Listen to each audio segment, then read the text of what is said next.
Hi! We're outside today because I can, and I guess some of you could use some fresh air, so here it is. Imagine you're sitting here with me and we're just, calmly discussing all of the messages that I'm getting that annoy the heck out of me.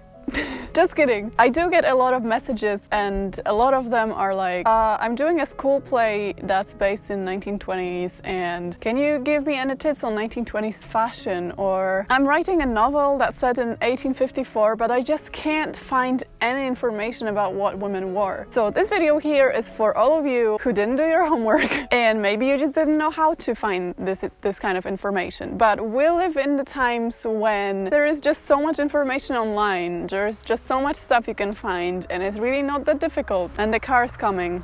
See you. We're supposed to stay home. So this video is for all of you that have trouble researching fashion history and are stuck at home probably. Or maybe you're watching this when we're all out already and you're just sitting at home bored. Here is all of the places where you can study fashion history. Some of them are free, most of them are free. Some of them you have to pay for, but I think it's worth it in the long run. But anyway, let's start off with books. So what kind of books should you read? A lot of people ask all the time about, like, is there a single book you could recommend on fashion history? And the answer is no. The books that are dedicated to whole fashion history obviously suck because it's impossible. Would you say like, oh, can you recommend a single book on history? And a single book on history of humankind? Obviously, that book would be very, very shallow. So if you're looking for books, you should at least narrow it down to an era, if not to a specific topic. So for example, you should be looking for books about corsets if that's what interests you, or you should be looking at books about women's 19th century fashion or men's 18th century fashion or shoe wear. Just narrow it down because books written about a particular topic that is not so super wide as the history of humankind, those kind of books are so much better for you because they have so many more information and details that you might use and that are really interesting. And you don't have space in a huge book about fashion history to put any anecdotes or quotes in it. Whereas if you have a single book dedicated to, let's say, women's pockets, there is enough space for that. It gives you a better understanding of the topic. Obviously, if you wanted to know the whole fashion history, you would have to read all the books. We all know you don't have time for that, you can't afford that. Back? What was I saying? Those books are definitely a lot better, and there is a scooter coming. Honestly, what are you guys up to? You can get those books mostly off Amazon, like anything that's anything that's interesting or good should be there.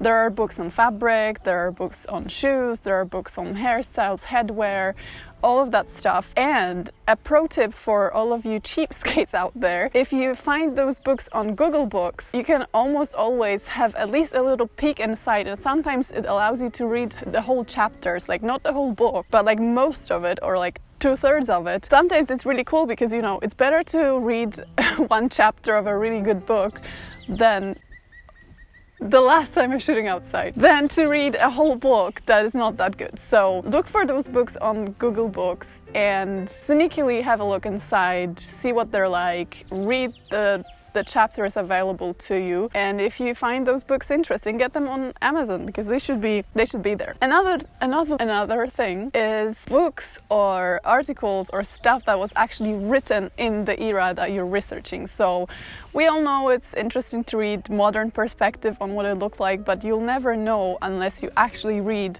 what they thought about it. So it's really cool to read 19th century books about 19th century or 17th century books about 17th century fashion. What's interesting is that those books are also free because the copyright expired. So I must say all of us researching anything that's pre-1930s, 1940s will have an easier job because most of the stuff is already copyright free. So it would be way easier to find.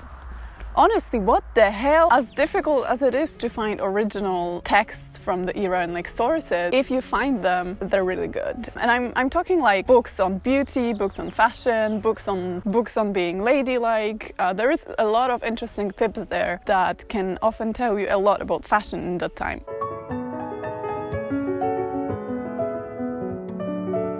Books are all cool and stuff, but you shouldn't be only reading books, because it's good when it comes to fashion history at least to always have that visual reference that you can compare to what's been written, especially when it comes to modern opracowania of particular fashion history topics. It's good to have that visual reference, or at least, have a look at actual fashion magazines, portraits, fashion plates, to know that what's been written is actually applicable to this. Because I've read so many things sometimes that when you look at what people actually wore, it doesn't make any sense. There's a dude in his garden looking at me, I think. Hi there, neighbor. I've never met you. Oh my god, I think he just waved at me. Anyway, magazines and fashion plates are so important when it comes to, getting an idea of what a silhouette looked like, because sometimes you get something in text and you're like, yeah, cool, but you imagine it completely different to what it actually looked like.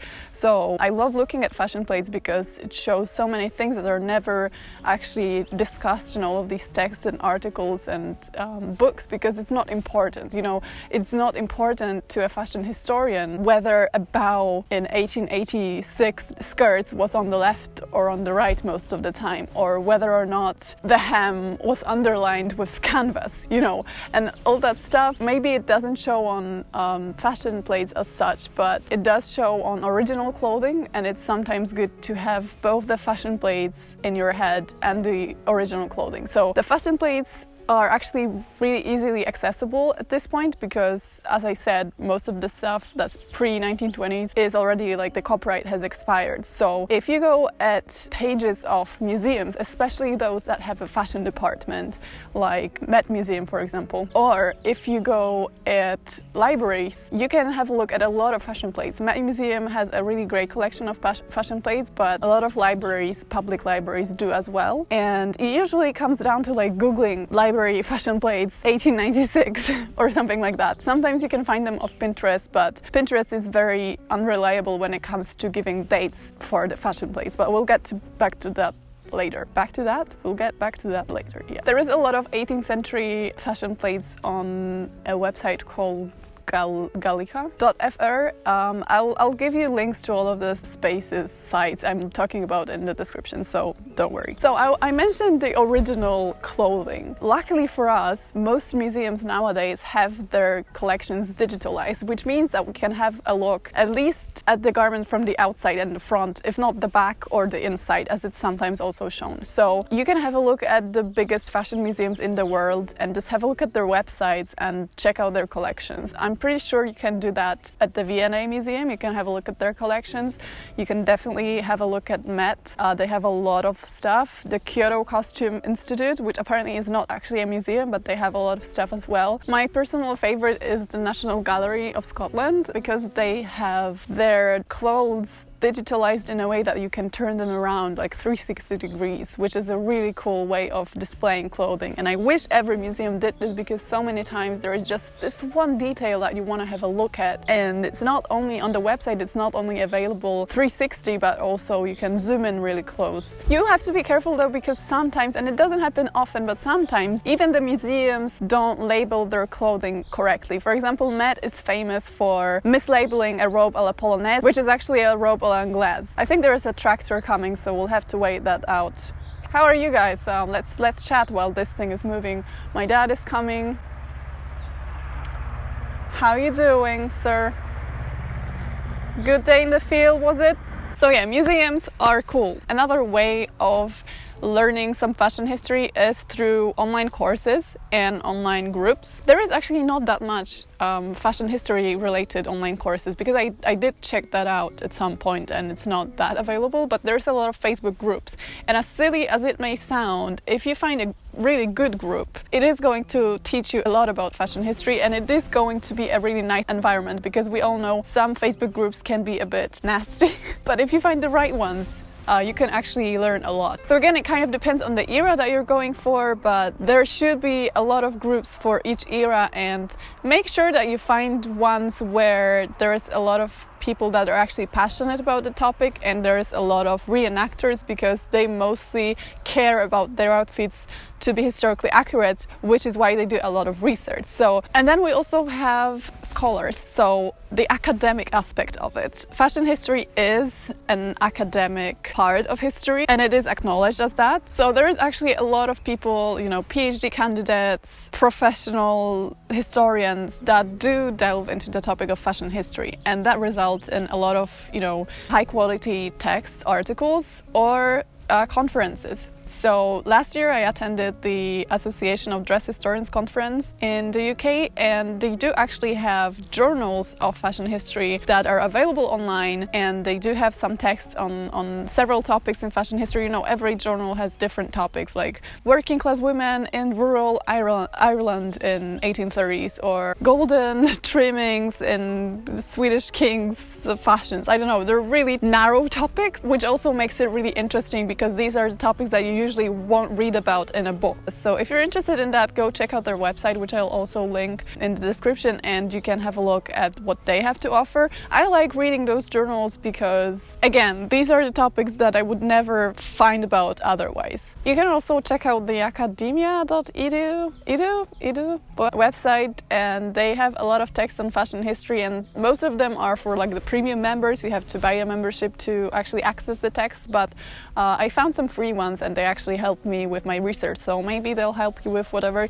you're working on researching at the moment. Then we have podcasts, which I think is not the best medium when it comes to fashion history because you can't see what they're talking about, but they're really good for when you're stitching up something or like sewing and you want to educate yourself while doing something. So if you're, for example, cooking a breakfast, you can just play a podcast in the background and learn something about fashion history. I think the most recognizable podcast out there is Dressed, and it also tackles quite narrow niche subjects, which I think is really nice. But then you also have the American Duchess podcast. I think Historical Sewing also has her own podcast, and I'm not sure if I know about anything else that I'm listening to.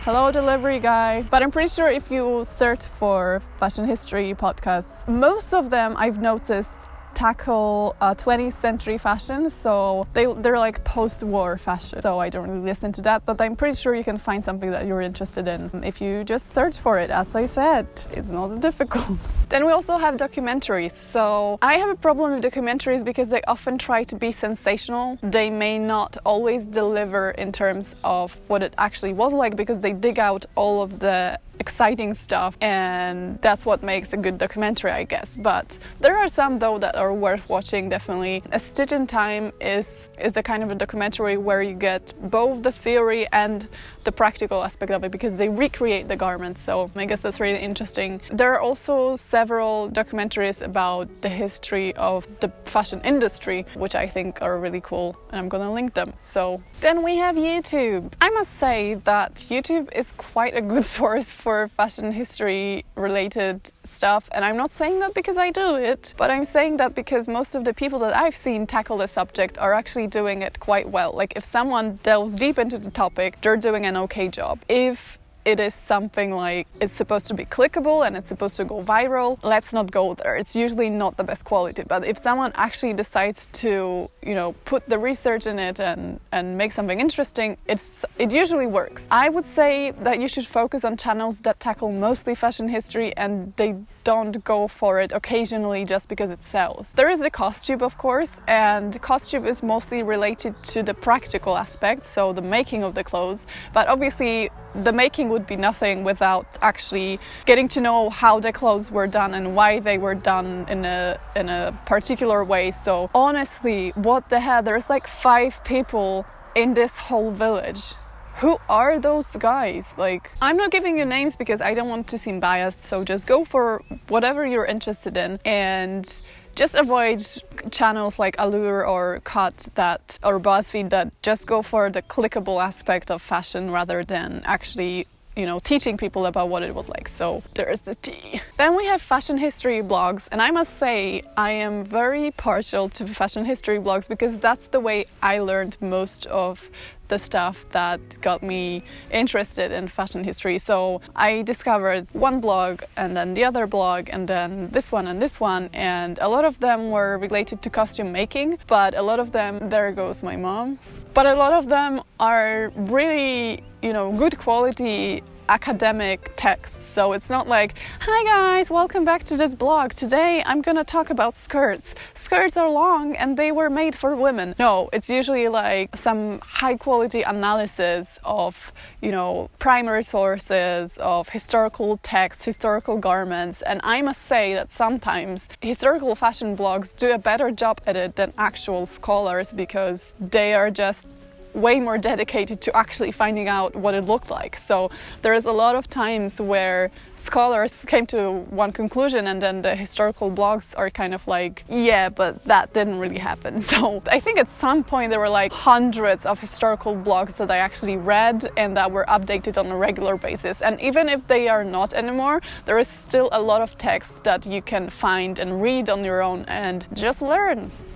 And you can also follow fashion historians on Instagram because honestly, some of them their accounts are kind of part of their work. So they update their accounts with the research that they do. That intonation was all over the place. So you can follow fashion historians, but you can also follow costumers. Costumers are reenactors because I can't count the amount of times I learned about a new garment or a new, fashion statement through those accounts. Usually costumers put a lot of work in their clothes, and I would just advise you not to go for the most popular ones, myself included. Just find those that are really talented. There is a lot of unappreciated costumers out there that are just amazing. They're incredible. Their work just like transports you to all of the eras that they're recreating, and their clothes could easily be like mistaken for the original stuff. And there is just so much to learn from them that I think it's a really good idea to follow all these people because they're usually so passionate about what they're doing. They are also really good at explaining what it's like to make those clothes, why they would be worn. They're just